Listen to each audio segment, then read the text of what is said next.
Gate 47, Dallas, Fort Worth Airport.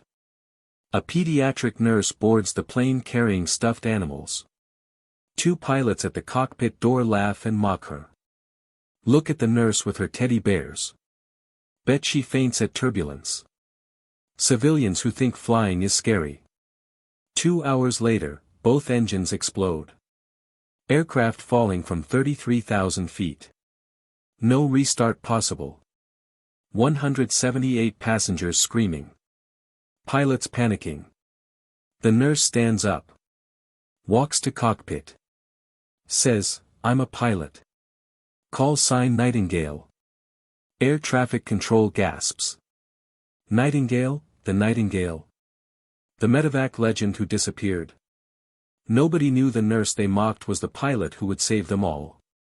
Before you watch full story, comment below from which country are you watching. Don't forget to subscribe for more amazing stories. Jessica Warner stood at Gate 47 in Dallas, Fort Worth Airport, exhausted beyond words. Her pink scrubs were covered in cartoon unicorns and rainbows. Her messy ponytail was falling apart. Her backpack was stuffed with teddy bears, coloring books, and small toys. She had just finished a brutal 16-hour shift at Dallas Children's Hospital, and all she wanted was to sleep on this flight to Seattle. She was 29 years old, petite at just 5 feet 3 inches, with tired eyes that had seen too much suffering for someone so young. The shift had been particularly brutal. 3 children in critical condition. One had coded twice. Jessica had been there for both resuscitations, her hands steady on the crash cart, her voice calm as she called out orders. The child had survived, barely. Jessica's scrubs still had small bloodstains she hadn't noticed until now. As she approached the gate, she saw 2 pilots standing at the cockpit door. They were greeting passengers as they boarded Southwest Flight 2847 to Seattle. Captain Mike Preston was 48 years old with 22 years of commercial flying experience. He was ex-Navy, and he never let anyone forget it.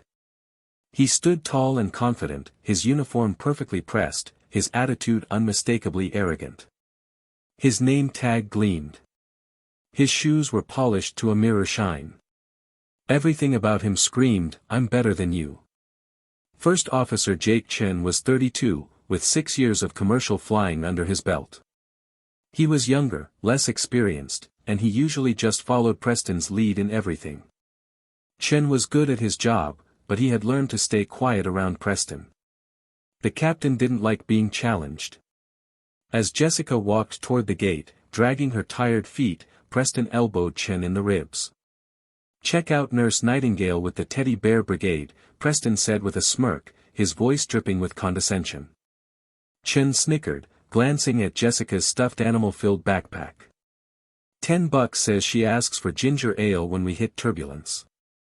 Preston spoke louder, clearly wanting Jessica to hear him. "Civilians who think flying is scary crack me up. Try landing on a carrier deck, sweetie, then talk to me about scary." He turned to Chen and added, "These people have no idea what real flying is. They see a little bump and they panic." Jessica's face flushed red with embarrassment. Every word hit her like a punch. She could feel other passengers staring at her. Some looked sympathetic. Others looked away, embarrassed for her. She could say something. She could tell them exactly who she was and what she'd done. She could wipe that smirk off Preston's face in 2 sentences. But what was the point? She was tired. She was emotionally drained. She didn't have the energy for confrontation. Not worth it, she thought to herself. She walked past them silently, her head down, making her way to seat 18C in economy. Behind her, she could hear Preston's stage whisper, intentionally loud enough for her to hear. "Did you see her face? Probably offended we called flying scary." Both pilots laughed as Jessica found her seat and sat down. A few passengers nearby gave her sympathetic looks. They had heard the pilot's rudeness too. An older woman across the aisle leaned over and whispered, "Don't mind them, honey. Some people just have to put others down to feel important." Jessica gave her a weak smile and nodded. She buckled her seatbelt and closed her eyes. She tried to forget their mockery. She tried to forget a lot of things. But in the quiet darkness behind her eyelids, she heard Sarah's voice from years ago, "Jess, don't let anyone make you feel small. You're Nightingale. You're a legend." Jessica's jaw tightened. She took a deep breath and let it go. Not worth it. Not today. What Captain Preston and First Officer Chin didn't know was who Jessica Warner really was. 8 years ago, Jessica Warner had joined the Air National Guard. She became a C-130 Hercules pilot, one of the youngest female pilots in her unit. She was good. Very good. The training had been brutal. Out of 45 candidates in her class, only 12 graduated. Jessica was the only woman. She faced doubts from instructors, skepticism from fellow trainees, and constant pressure to prove herself. But she never complained. She just flew better than everyone else. During her first deployment to Afghanistan, Jessica flew medevac missions. Medical evacuation. She transported wounded soldiers from the battlefield to field hospitals where they could get life-saving treatment. Her first mission was terrifying. A Marine had been hit by an IED. He was bleeding badly, barely conscious. The landing zone was under sporadic fire. Jessica's hands had trembled on the controls as she brought the massive C-130 down onto a damaged airstrip. But once she started flying, something changed. Her hands became steady. Her mind became clear. She flew that C-130 like it was an extension of her own body. The medical team in the back of the aircraft noticed something unusual. Despite the rough conditions, despite the damaged runway, despite the urgency, Jessica's landing was incredibly smooth. The wounded Marine didn't feel a single bump. On her very first medevac mission, a grizzled old flight engineer nicknamed her Nightingale. "Why Nightingale?" she had asked after they landed safely. "Because you fly like you're carrying glass, not cargo," he said. "Smoothest flying I've ever felt. These wounded boys need that. You got a gift, kid." The name stuck. From that day forward, she was Nightingale. Over the next 8 years, Jessica flew 47 emergency medevac missions. Many of them were in combat conditions. She landed on damaged airstrips under fire. She flew through sandstorms and at night with minimal visibility. She transported soldiers with terrible injuries, men and women clinging to life in the cargo bay of her C-130. And she never lost a single patient during transport. Not one. Air Force doctors said, "Nightingale flies like she's carrying glass, not cargo." Other pilots called her the pilot who flies with angel hands. Her survival rate was 100% because her flying was so incredibly stable that medics could work on patients even while the aircraft was in the air. By the time she was 27, Jessica had completed 1,200 flight hours. She was qualified on multiple aircraft types. She was certified as an instructor pilot. She was on track for promotion to captain in the military. Everyone assumed she would have a long, distinguished military career. Then everything changed. 2 years ago, Jessica's closest friend and fellow C-130 pilot, Lieutenant Sarah Martinez, crashed during a routine night landing exercise. It wasn't pilot error. It was mechanical failure. The hydraulics had failed without warning. Sarah had done everything right, but the aircraft wouldn't respond. The result was catastrophic. Sarah survived the crash, but she was badly hurt. Severe burns covered 40% of her body. Her spine was damaged, leaving her paralyzed from the waist down. She would never walk again. Jessica visited Sarah in the hospital for months, watching her friend slowly decline despite the best medical care. The burns became infected. The paralysis was permanent. Sarah, who had been so full of life, who had loved flying more than anything, was trapped in a hospital bed in constant pain. Sarah's 4-year-old daughter, Emma, would visit too. Emma would climb onto the hospital bed carefully, avoiding the bandages and tubes, and ask the same question every time, "When is mommy coming home?" Sarah would smile through her pain and say, "Soon, baby. Soon." But they both knew it was a lie. Jessica watched Emma grow confused, then sad, then quietly resigned to her mother's absence. The light in the little girl's eyes dimmed with each visit. 6 months after the crash, Sarah died from complications. An infection that her weakened body couldn't fight. Jessica attended the funeral on a cold November morning. She wore her dress uniform, her medals heavy on her chest. She stood at attention as they folded the flag. And she watched little Emma clutch a teddy bear, the same teddy bear Sarah had given her on her 3rd birthday, and cry for her mommy. Something broke inside Jessica that day. Something fundamental shifted. She realized something that changed everything. "I've spent 8 years flying to save lives," she thought as she watched Emma sob.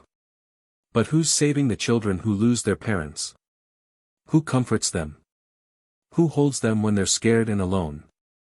Who tells them it's going to be okay, even when it's not? The military tried to keep her. Her commanding officer personally called her into his office. "Warner, you're one of the best pilots I've ever seen," he said.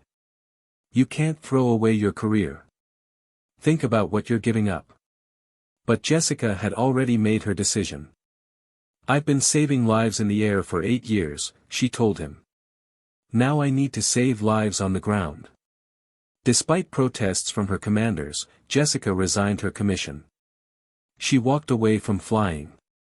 She enrolled in an accelerated nursing program. She specialized in pediatric oncology, cancer in children. It was the hardest nursing specialty, but Jessica chose it deliberately. "These kids face death every day," she told herself. "They deserve someone who understands loss."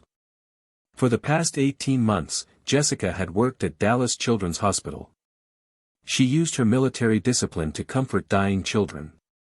She brought stuffed animals from her own collection, animals she had collected during her deployments. She read to the children. She held their hands when their parents couldn't be there. She told them stories about brave pilots flying in the sky. She hadn't touched aircraft controls in 2 years. But she dreamed about flying every single night. Southwest Flight 2847 was supposed to be routine. Dallas to Seattle, nothing special. Jessica sat in seat 18C, trying to nap. She was carrying a letter of recommendation from Dallas Children's Hospital to Seattle Children's Hospital. She had been accepted for a position starting next month. Better salary. She needed it to pay off her nursing school student loans. The flight was smooth and boring for the first 2 hours. Over the intercom, Captain Preston made announcements in his usual condescending tone. "Folks, this is your captain. We'll be experiencing some light chop ahead. Nothing to worry about. We're professionals up here."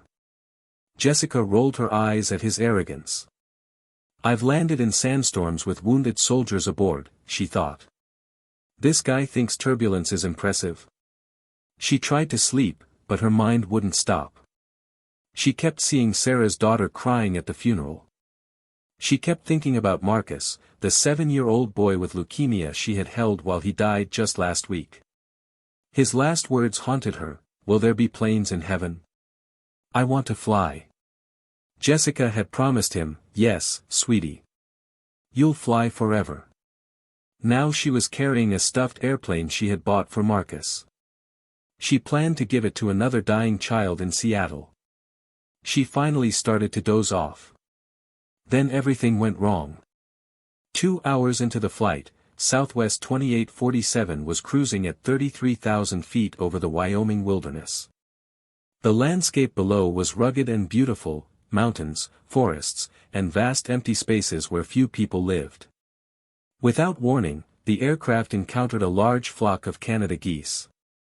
The geese were migrating at an unusual altitude, but it happens sometimes. Climate change had altered migration patterns. Birds were flying higher and in unexpected places. The flock was massive, maybe 200 birds. The pilots had no warning. No time to react. No time to change course. The geese impacted both engines simultaneously. In an instant, everything changed. The effect was catastrophic. Both turbine blades were destroyed. The geese were sucked into the engines at 500 miles per hour. Metal blades shattered. Multiple compressor stages failed in both engines at the same time. It was a one-in-a-million event, the kind pilots train for, but pray never happens. Immediate dual flameout. Both engines quit. Massive banging sounds shook the aircraft like explosions. The plane shuddered violently, throwing passengers against their seatbelts. Overhead bins popped open. Bags fell. People screamed. Jessica jolted awake instantly. She knew that sound. She had heard turbine failures before during training exercises. But never both engines at once. Never like this. Her military training kicked in immediately. Her mind went from groggy to crystal clear in 1 second. Oxygen masks dropped from the ceiling, swinging wildly.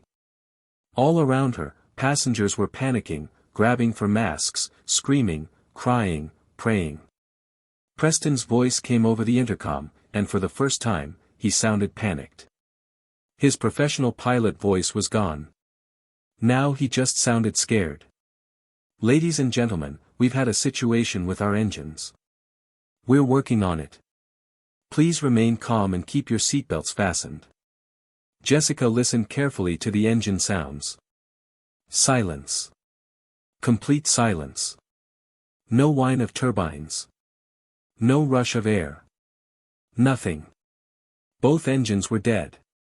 The aircraft was now gliding powerless from 33,000 feet.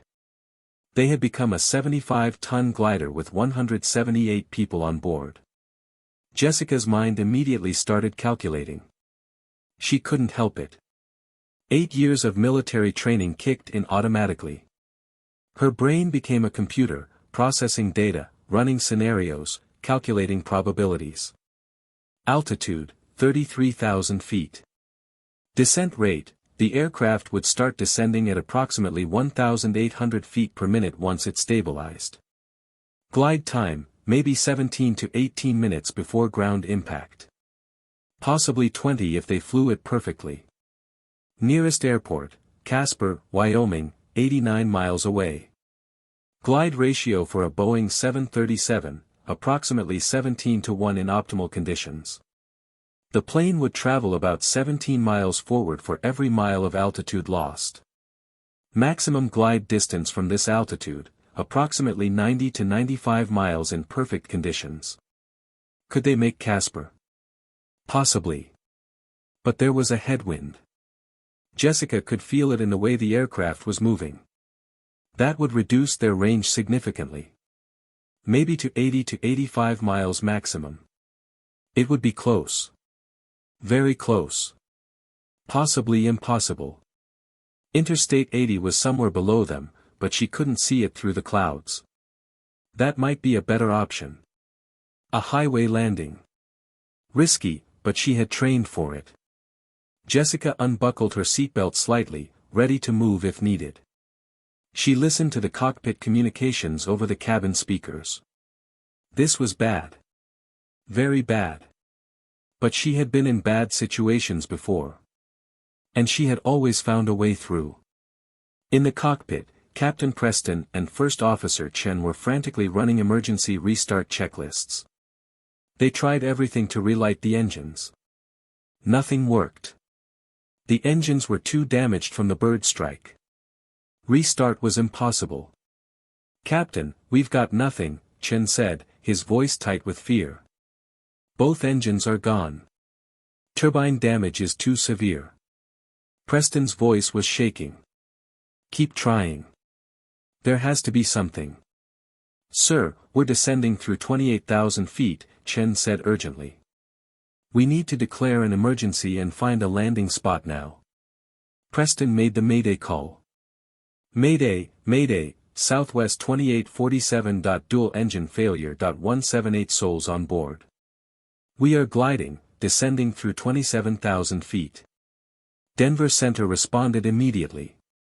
Southwest 2847, nearest suitable airport is Casper Regional, 92 miles from your current position. We won't make it, Preston said. Winds aloft are 40 knots headwind. Copy. Stand by for alternatives. Jessica sat in seat 18C, listening to everything through the cabin speakers. The cockpit communications were being broadcast so passengers could hear what was happening. She did mental calculations. It was automatic after years of training. Current altitude, 26,000 feet. Descent rate, approximately 1,800 feet per minute. Glide ratio for a Boeing 737, approximately 17:1. The plane would travel 17 miles forward for every 1 mile down.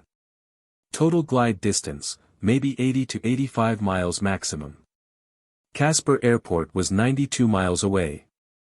They wouldn't make it. But Interstate 80 ran below them, roughly parallel to their flight path. If they could find a straight section of highway, they might be able to land there. Jessica had done highway landings in the C-130 during training. Similar principles, just a different aircraft. The problem was Captain Preston. He didn't sound confident. His voice was getting more panicked with each transmission. Chen sounded terrified too. They weren't thinking clearly. Panic does that to people. Someone needed to help them. Jessica unbuckled her seatbelt and stood up. The mother sitting across the aisle was crying with her 2 young daughters. "Where are you going?" the mother asked Jessica desperately. "Are we going to die?" Jessica knelt beside them. "I'm going to help the pilots. I promise we'll be okay. Hug your mom tight and think about your favorite place." She walked forward through the cabin. Passengers were sobbing and praying all around her. A man grabbed her arm. "You can't go up there. Sit down." Jessica looked him in the eye, her voice firm. "I'm a pilot. Let go." She continued forward. The flight attendant, Rita, was blocking the cockpit door. Rita had 25 years of experience and had seen everything. "Ma'am, you can't," Rita started. "I'm a pilot," Jessica interrupted. "Former Air National Guard. C-130S. 8 years. Those pilots need help. I can hear it in their voices." Rita looked skeptical. "You're a nurse." "I'm both," Jessica said. "Now let me through before we crash." Rita knocked on the cockpit door. Chen cracked it open. "Not now, we're busy." "There's a passenger who says she's a pilot," Rita said. "She wants to help." Preston yelled from the captain's seat. "We don't need civilian help. Tell her to sit down." Jessica pushed through the door. "Captain Preston," she said firmly, "I'm Jessica Warner. Former Air National Guard pilot. C-130 Hercules. 8 years active service. 1,200 hours. Call sign Nightingale. I can help." Preston turned around and recognized her immediately. "You're the nurse with the teddy bears," he said with disbelief. "Get out. This is no time for jokes." Jessica's voice turned ice cold. "I heard you mock me during boarding. You thought you were such a professional pilot. Right now, you sound panicked. Let me help." Chen interrupted. "Captain, we're through 20,000 feet. If she's really a pilot.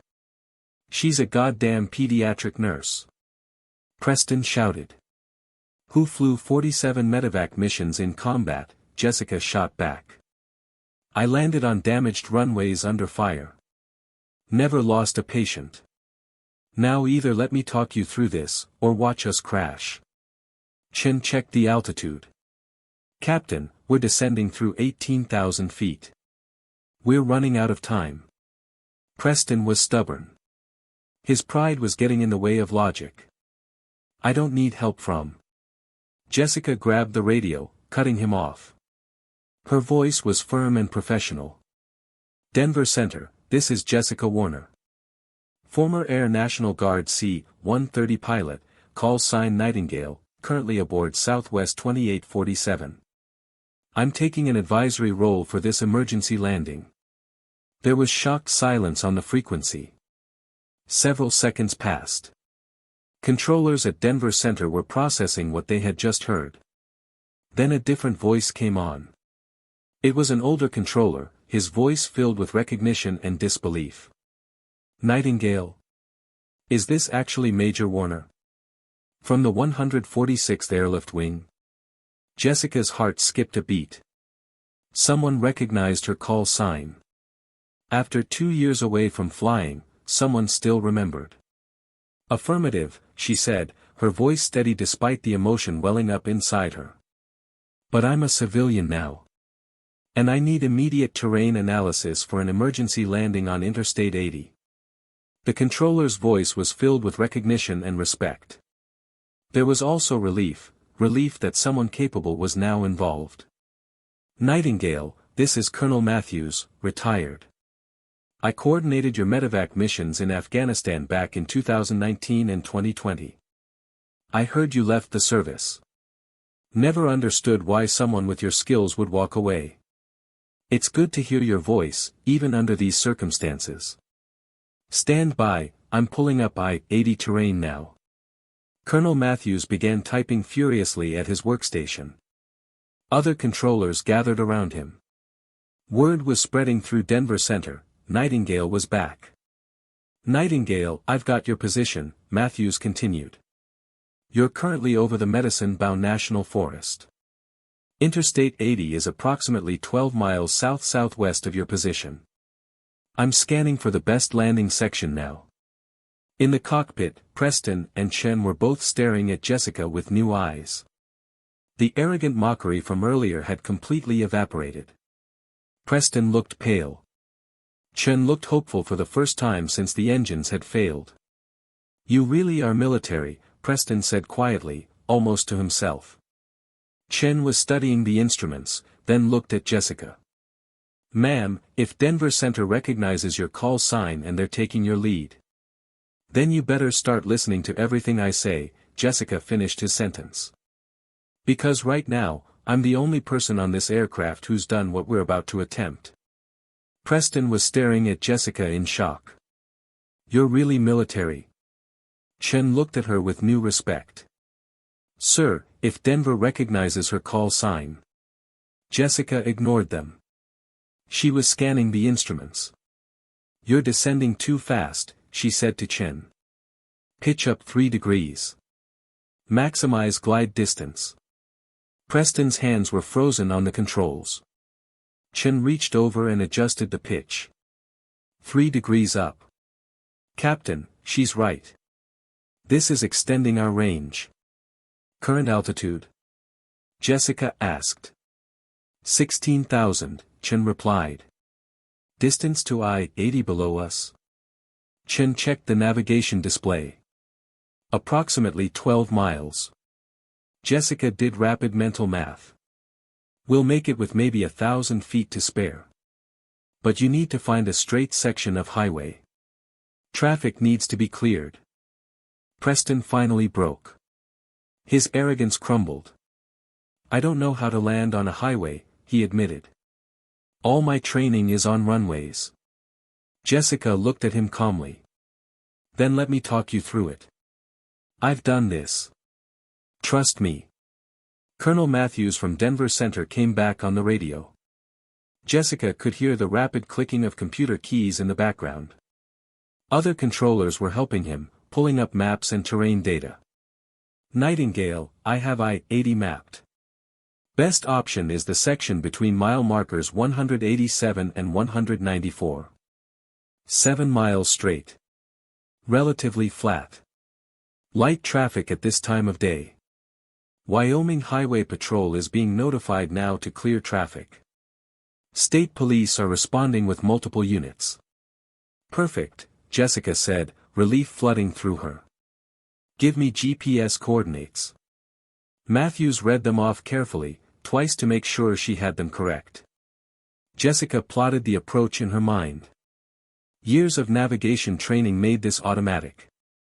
"Captain Preston," she said, her voice commanding now, "new heading, 275 degrees. That puts us on the approach path for the highway." Preston's hands were shaking on the controls. His confidence had completely evaporated. The arrogant Navy pilot from the boarding gate was gone. Now he was just a scared man facing a situation he had never trained for. "I'll fly it, Captain," Chen said, his voice steady. He was taking control. Chen was younger than Preston, but right now he was steadier. Sometimes youth meant less fear, less understanding of just how dangerous this was. "Good," Jessica said with approval. "Chen flies. Preston, you work the checklists. I'll coordinate everything. We work as a team now. No egos. No pride. Just get everyone down alive." Preston looked defeated, his face pale. "I'm sorry I mocked you earlier. I'm so sorry I didn't take you seriously. If we get through this." Apologies later, Jessica interrupted firmly but kindly. "Flying now. Every second counts." She turned her attention back to the approach. "Checklist for landing without engines," she said. "First question, landing gear up or down?" Chen thought for a moment, running through his training. "I think, down. We always land with gear down." "Wrong," Jessica said firmly. "Gear stays up. Highway pavement can't take the force of landing gear designed for reinforced runways. The gear will catch on the pavement, dig in, and flip us end over end. We'll cartwheel and break apart. Everyone dies." Preston's eyes went wide. "But belly landing will destroy the aircraft." "The insurance." "The aircraft is insured," Jessica replied, her voice sharp. "It's a machine. It can be replaced. Passengers aren't. They have families, children, futures. The aircraft is expendable. They are not. Gear stays up. Non-negotiable." Preston swallowed hard and nodded. "Gear up." Jessica continued running through the mental checklist. "Flaps, we'll use them for lift control but minimum drag. Speed, we need to maintain 160 knots on approach, then slow to 140 for landing. Any slower and we stall. Any faster and we won't be able to stop on the highway." She turned to Preston. "Captain, I need you to calculate our stopping distance. Belly landing, no thrust reversers, no wheel brakes. Only friction and that slight uphill grade Matthews mentioned. Can we stop in 7 miles? Preston pulled out his flight computer, his hands still shaking but his mind focusing on the problem. This was something he could calculate. Something familiar. Running the numbers, aircraft weight, friction coefficient for belly on asphalt, uphill grade of 1.5%, yes. Yes, we should stop in approximately 6,000 to 6,500 feet. That's just over a mile. We'll have room. Good, Jessica said. That's what I calculated too. We've got this. They descended through 12,000 feet. Jessica coached Chen step by step. Flaps to 5 degrees, she said. It gives us lift without too much drag. Chen complied. Jessica watched the airspeed indicator. Speed's good. 160 knots. Hold that. Preston was running through landing checklist items with shaking hands. Passengers need the brace position announcement now, Jessica said. Preston keyed the PA system. Ladies and gentlemen, we are making an emergency landing on the highway below. Everyone assume brace position. This is going to be rough, but you will survive. Jessica thought to herself, better announcement than before. He's learning. At 8,000 feet, Jessica spotted Interstate 80 through the clouds. Visual on the highway. 12 o'clock, she called out. I see it, Chen said. Adjust heading 2 degrees right, Jessica instructed. Line up perfectly. No margin for error. Chen made the correction. 2 degrees right. Descending through 6,000 feet, Jessica explained every decision. Chen, the highway is narrow compared to a runway. Your natural instinct will be to flare high. Don't. Flare low and hard. Get the aircraft on the pavement fast. We can't afford to float. Flare low, Chen repeated. Got it. When we touch down, you'll feel scraping sounds. That's the belly. Don't panic. Keep the wings level.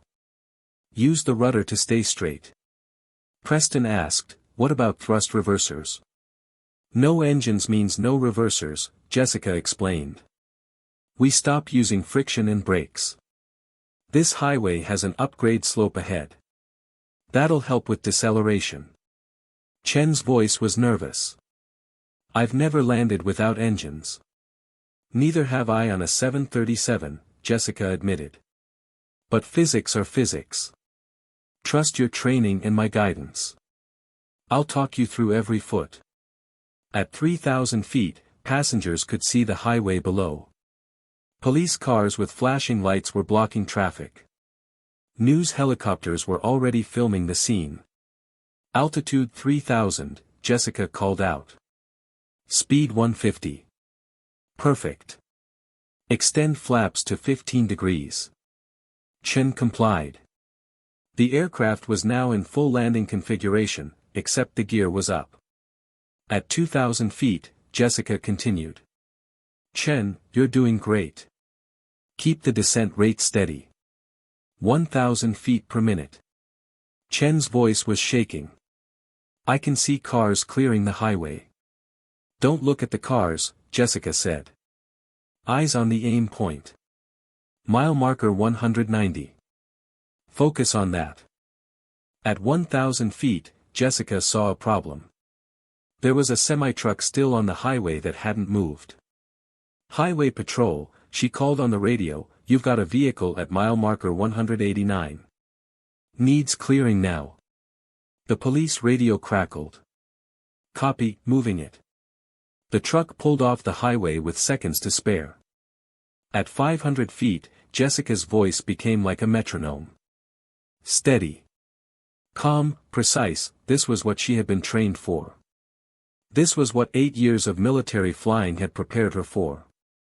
Altitude 500. Speed 140. Perfect.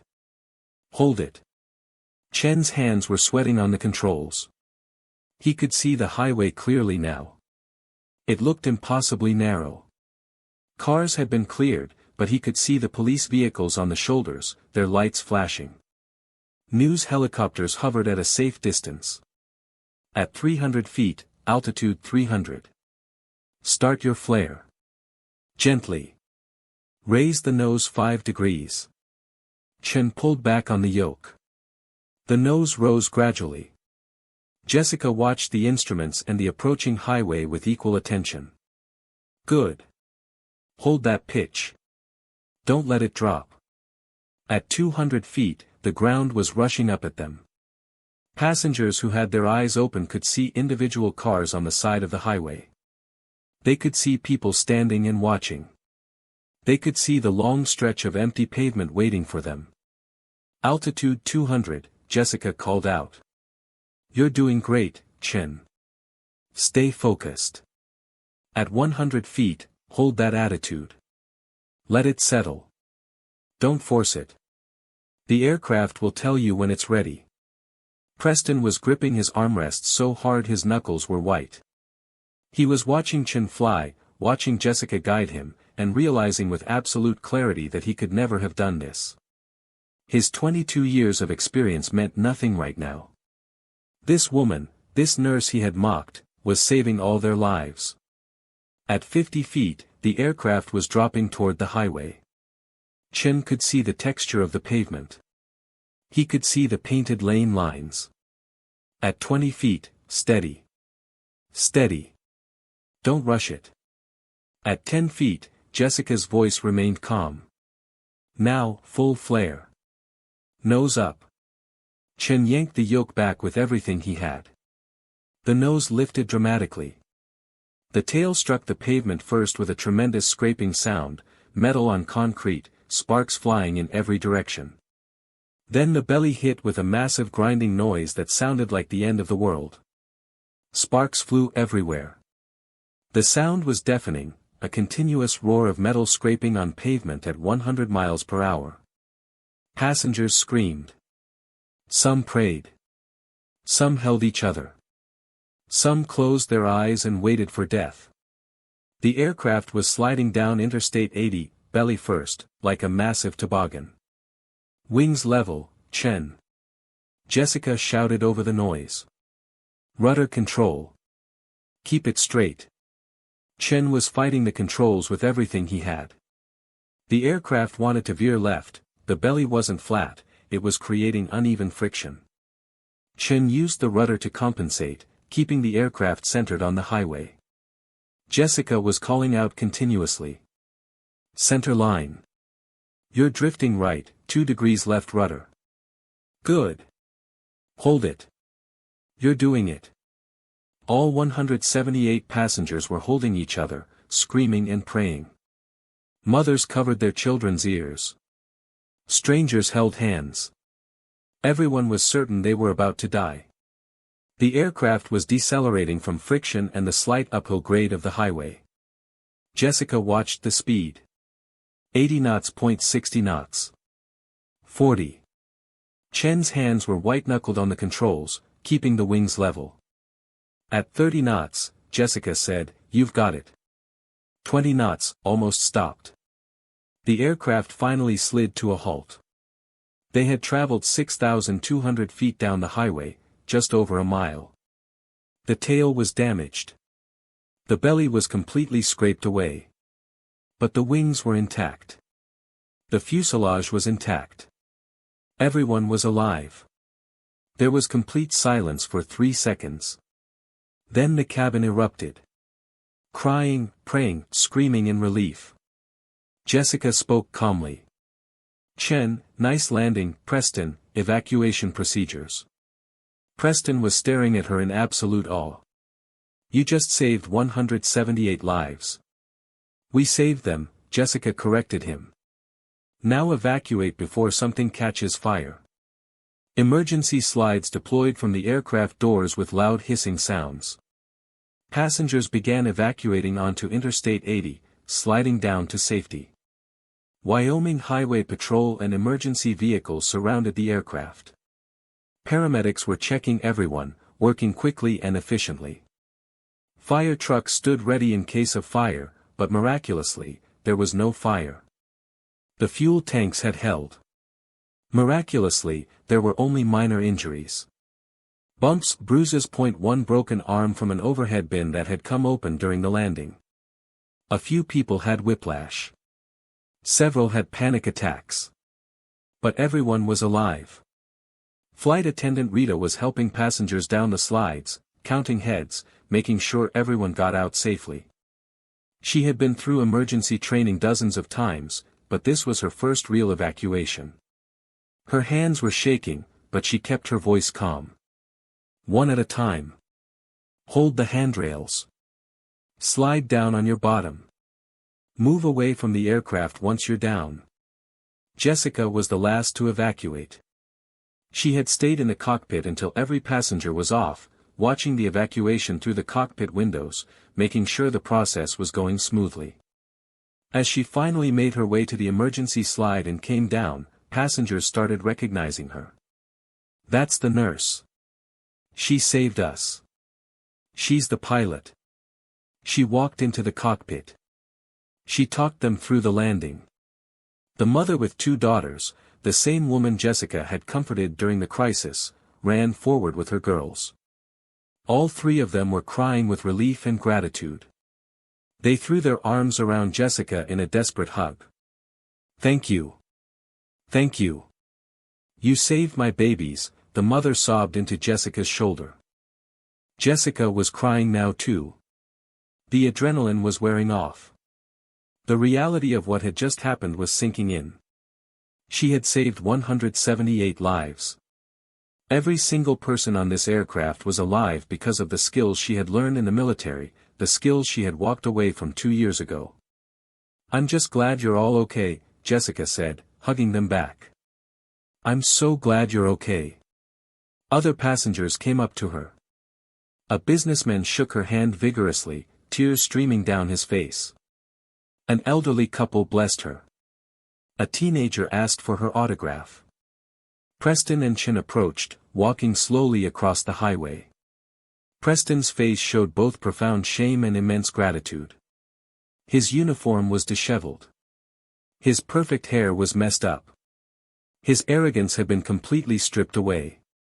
"Jessica," he said, his voice breaking, "I owe you the biggest apology of my life. I mocked you. I judged you by your appearance. I thought I knew what a pilot looked like. I thought I knew what competence looked like." He paused, struggling with his emotions. "You're 10 times the pilot I am. Maybe 100 times. I've been flying for 22 years, and I've never seen anything like what you just did." Jessica looked at him kindly. There was no anger in her eyes. No desire for revenge or vindication. Just compassion. "You're a good pilot, Captain," she said. "You just panicked. It happens to everyone. The important thing, the only thing that matters, is that everyone lived." Chen stepped forward. He was younger than Preston, less burdened by ego. "Ma'am, I just want to say. I'll never forget this. You taught me more in 20 minutes than I learned in 6 years of commercial flying." Jessica smiled at him. "You did great, Chen. You kept your head when it mattered. That landing was yours as much as mine." News helicopters had captured the entire landing on live television. Every major network had broken into regular programming with "breaking news" banners. The footage was stunning and terrifying. A commercial airliner belly landing on a highway, sparks flying for over a mile, sliding to a perfect stop. News anchors were calling it a miracle. Aviation experts were calling it impossible. Jessica's face was suddenly everywhere. Social media exploded. Within an hour, she was trending worldwide. Nurse pilot saves flight. Hero in pink scrubs. Nightingale lands again. The pilot they mocked becomes the pilot who saved them. Video of the landing had been viewed 50 million times in the first 2 hours. Passengers were posting their own videos from inside the cabin, the terrifying moments, the screaming, then the miraculous survival. Reporters were swarming the scene now.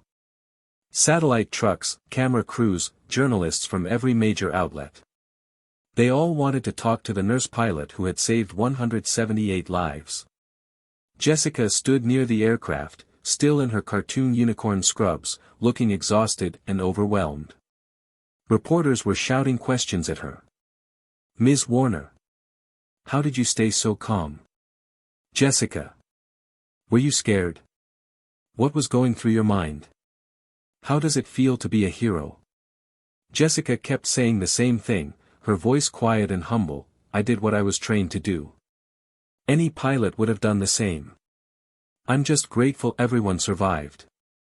But Preston had had enough of her modesty. He pushed through the crowd of reporters, his uniform dirty and disheveled, and interrupted. "No," he said firmly, his voice carrying authority. "Any pilot wouldn't have. Stop saying that." The reporters turned to him, cameras swinging in his direction. Preston continued, his voice emotional but clear. "I'm a 22-year veteran with thousands of hours of flight time. I'm ex-Navy. I've landed on carrier decks. I thought I was experienced. I thought I knew what I was doing." He paused, struggling with his emotions. "But up there, at 33,000 feet with both engines gone, I was freezing. I was panicking. I didn't know what to do. And this woman," he gestured to Jessica, "this woman I mocked during boarding, this woman I laughed at for carrying teddy bears, she walked into that cockpit and took control like she'd done it 1,000 times. His voice broke. She saved my life. She saved my first officer's life.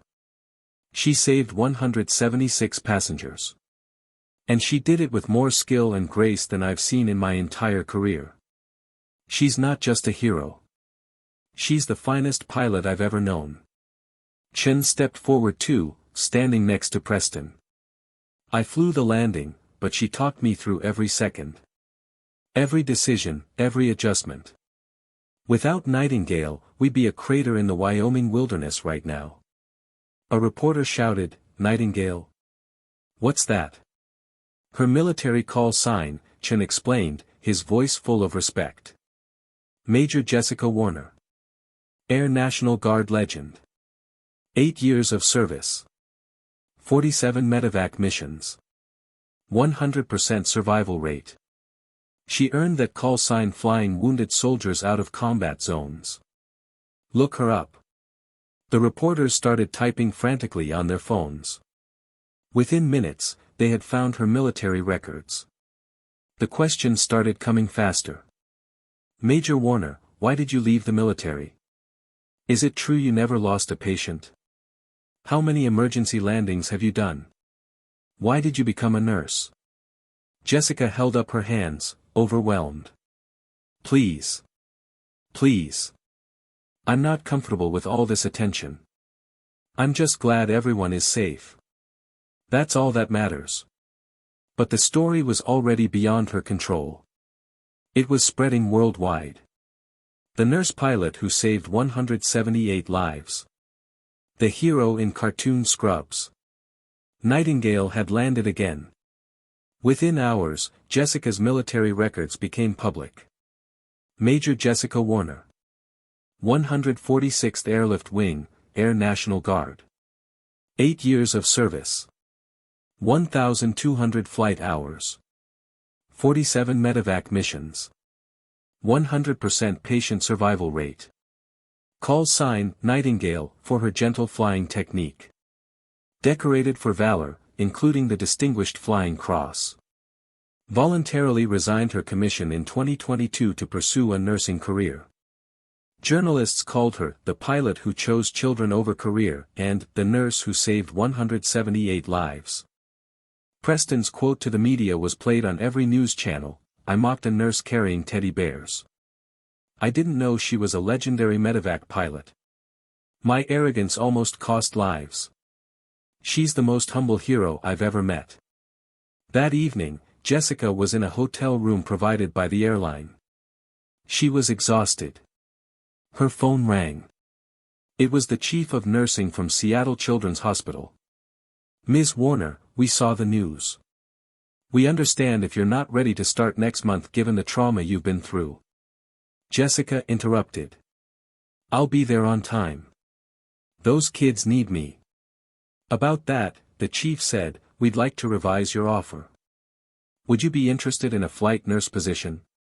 We have a medical transport helicopter.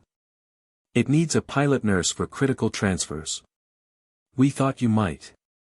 Jessica's heart skipped a beat. "You're offering me a flight nurse position? I can fly again and care for children." "Exactly," the chief said. "Use both your skills. What do you say?" Jessica was crying happy tears. "Yes. Absolutely yes. That's perfect." 2 weeks later, Jessica visited Sarah Martinez's grave. She placed flowers on the headstone and talked to her friend. "Sarah, I flew again. I saved 178 people, including 12 children. I used everything you taught me about smooth flying. I think about you every day." She paused, tears running down her face. "I'm taking a job as a flight nurse in Seattle. Flying sick kids to hospitals. I'll keep our promise to take care of the little ones. I know you're proud." Sarah's daughter Emma, now 6 years old, approached with her grandmother. "Are you Aunt Jessica?" Emma asked. "Grandma said you're famous now." Jessica hugged Emma tightly. "I'm not famous, sweetie. I just did what your mommy would have done." Mommy said you were the best pilot ever, Emma said. Jessica smiled through her tears. Your mommy was the best. I'm still learning from her. Jessica's first day at Seattle Children's Hospital arrived. She wore a new flight suit instead of scrubs. She toured the medical helicopter, an EC-135. She met the flight crew. The pilot, Tom, was ex-Army with 15 years of experience. He was initially skeptical. So you're the nurse pilot from the news, he said. Think you can handle medevac? Jessica smiled. I flew 47 combat medevacs. I can handle this. The first call came quickly. A 3-year-old boy was having a cardiac emergency at a rural hospital 90 miles away. He needed immediate transport to Seattle for surgery. Jessica and the team scrambled. They took off in the helicopter. Jessica piloted while a nurse in the back prepared equipment. The flight was smooth as glass, despite turbulence. How are you flying so smooth? The nurse asked. Jessica smiled. They don't call me Nightingale for nothing. Patients need gentle hands. 6 months later, Jessica was flying a routine medevac mission. She was transporting an 8-year-old girl named Sophie who had leukemia. Sophie was being flown from Spokane to Seattle for treatment. Sophie was scared and crying. Jessica spoke over the intercom from the pilot's seat. Sophie, you know what? I'm a pilot and a nurse. I flew big cargo planes in the Air Force. Want to hear stories? Sophie's crying slowed. Really? You're a pilot? Yep, Jessica said. They called me Nightingale because I fly as gentle as birds. Close your eyes and feel how smooth this ride is. Sophie calmed down, listening to Jessica's stories during the hour-long flight. When they landed, Sophie's mom was crying with gratitude. Thank you for making her feel safe. Jessica smiled. That's what Nightingales do. We carry precious cargo very gently. 1 year after the Southwest emergency landing, there was a ceremony on Interstate 80 at mile marker 190 in Wyoming. A permanent plaque was installed. On this site, Major Jessica Warner, call sign Nightingale, landed Southwest Flight 2847, saving 178 lives through extraordinary skill and courage. All 178 passengers were invited. Most of them attended. Jessica was uncomfortable with all the attention, but she was grateful to see the survivors alive and well. Preston and Chen were both present. Preston gave a speech. 1 year ago, I mocked a young woman for carrying stuffed animals and wearing cartoon scrubs. I didn't realize she was the hero I would depend on to save my life and 176 passengers. He paused, his voice emotional. I learned humility that day. Never judge people by appearances. This woman is the finest pilot I've known, and I'm honored she tolerates me. The story ends in the pediatric oncology ward at Seattle Children's Hospital on a quiet Tuesday evening. Jessica still works there part-time when she's not flying medevac missions. She splits her time now, 3 days a week in the hospital, 4 days flying the medical helicopter. It's the perfect balance. She gets to use both her skills. Both her callings. Tonight, she's sitting with a 5-year-old boy named Lucas. He has terminal brain cancer, glioblastoma, the worst kind. The doctors have done everything they can. Chemotherapy, radiation, surgery, but the cancer keeps growing. Lucas has maybe 2 months left. Maybe 3 if they're lucky. But Lucas doesn't know that. All he knows is that he's tired a lot, and his head hurts, and a nice nurse named Jessica comes to read him stories. Jessica is reading him a book about brave pilots. Lucas's favorite book. They've read it together a dozen times now. Lucas has it memorized, but he never gets tired of it. I want to be a pilot when I grow up, Lucas says, his small voice full of wonder and hope. Jessica feels her heart break into 1,000 pieces. She fights back tears. She's gotten good at hiding her tears from the children. They don't need to see her cry. Then you will be, she says softly, smiling at him. And you'll be a great pilot. The best pilot in the whole sky. Will you teach me? Lucas asks, his big brown eyes looking up at her with absolute trust. Jessica takes his small hand in hers. His hand is so tiny. So fragile. I promise, she says, her voice thick with emotion. I'll teach you everything about flying. All my secrets. Everything I know. She knows he won't survive to fulfill that dream. She knows that in 2 months, maybe 3, she'll be attending another funeral. She'll be watching another family grieve. She'll be adding another name to the long list of children she couldn't save. But right now, in this moment, she gives him hope. Because hope is sometimes all we have. Hope is what keeps us going when everything else is dark. Lucas smiles and closes his eyes, still holding her hand. Within minutes, he's asleep. Jessica sits with him for a while longer, just watching him breathe. Just being present. Sometimes that's all a nurse can do. Sometimes presence is the greatest gift. Later that night, Jessica is in the medical helicopter, flying an emergency transport. A teenage girl with a severe asthma attack needs to get from a rural hospital to Seattle's ICU. Time is critical. Jessica pilots the helicopter through the darkness, her hands steady on the controls. Below her, the lights of Seattle glitter like stars. Above her, the real stars shine in the clear night sky.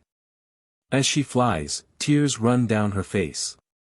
She thinks about Lucas. She thinks about Marcus, who died last year. She thinks about all the children she's held while they took their last breaths. She thinks about Sarah Martinez and little Emma. She whispers to herself, her voice barely audible over the helicopter's engines. I fly for them. For the ones who can't anymore, for Marcus and Lucas and Emma and all of them. Nightingale doesn't retire.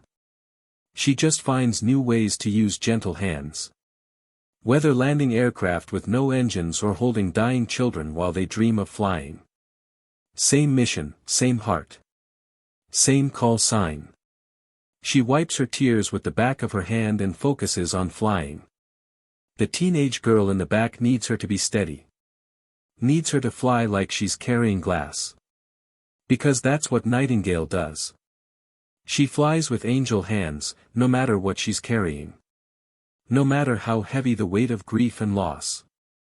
No matter how many funerals she's attended or how many children she couldn't save. She keeps flying. Because someone has to. Because these children, these patients, these precious cargo, they deserve someone who cares enough to fly them gently. To give them smooth rides. To make them feel safe even when they're scared. That's what the call sign means. That's what Nightingale has always meant. Not just a name. Not just a title. A promise. A promise to care for the vulnerable. To use strength gently. To bring hope in dark moments. To save lives with whatever skills you have, whether in a cockpit at 33,000 feet or in a hospital room holding a dying child's hand. As Jessica lands the helicopter at Seattle Children's Hospital, the teenage girl is stabilized and rushed to the ICU. She'll survive. She'll go home to her family. She'll graduate high school and maybe go to college. Another life saved. Jessica walks back to the helicopter, ready for the next call. Ready to fly again, ready to use her gentle hands for whatever comes next. Because Nightingale never really landed.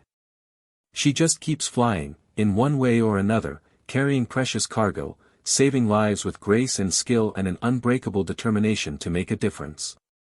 And sometimes, just sometimes, the nurse in cartoon scrubs turns out to be the hero everyone needed. They just had to look past the teddy bears to see it. This story proves that call signs aren't earned by looking tough in flight suits. They're earned by having hands gentle enough to comfort dying children, yet strong enough to land aircraft with no engines. Nurses carrying teddy bears might be legendary pilots. Mockery reveals the mocker's ignorance, not the mocked person's inadequacy. Nightingale means bringing healing and hope, whether in a hospital ward or in a cockpit 33,000 feet up. Some people are built to save lives in any situation, using whatever skills they have. The pilots who mocked Jessica learned what the passengers discovered: when engines fail and death is certain, you don't want the arrogant captain who looks impressive. You want the humble nurse in cartoon scrubs who's landed aircraft in conditions that would terrify most pilots. Because Nightingale flies with angel hands. And sometimes angels wear pink unicorn scrubs, not flight suits. Jessica Warner continues flying medical helicopters for Seattle Children's Hospital. She's transported over 500 critically ill children. Her survival rate remains 100%. Captain Mike Preston retired from commercial aviation and now teaches at a flight school. He tells every student about the day a nurse saved his life. He's a different man, humble, kind, forever changed. First Officer Jake Chen was promoted to captain. He flies with Jessica's lessons in his heart every single day. The mother with daughters Sarah and Emma moved to Seattle. The girls visit Aunt Jessica every month. They both want to be pilots when they grow up. Lucas passed away peacefully 6 weeks after Jessica's last visit. At his funeral, his parents gave Jessica a letter he had written. It said, "Dear Jessica, thank you for teaching me to fly. I'm flying now. Higher than any plane. Love, Lucas." Jessica keeps that letter in her flight suit pocket. Every single flight. Little Emma Martinez, Sarah's daughter, just turned 9. She tells everyone her mom was best friends with a hero named Nightingale. She's right. The Boeing 737 from Flight 2847 was declared a total loss, but its damaged belly section was preserved. It's now on display at the Smithsonian Air and Space Museum in Washington, D.C., with a plaque telling Jessica's story. Every year on the anniversary of the landing, all 178 survivors gather on Interstate 80, at mile marker 190. They bring their families. Their children, their grandchildren. They tell the story of Nightingale, the nurse who saved them all. And somewhere in Seattle, Jessica Warner wakes up each morning, puts on either her nurse scrubs or her flight suit, and goes to save lives. Because that's what Nightingale does.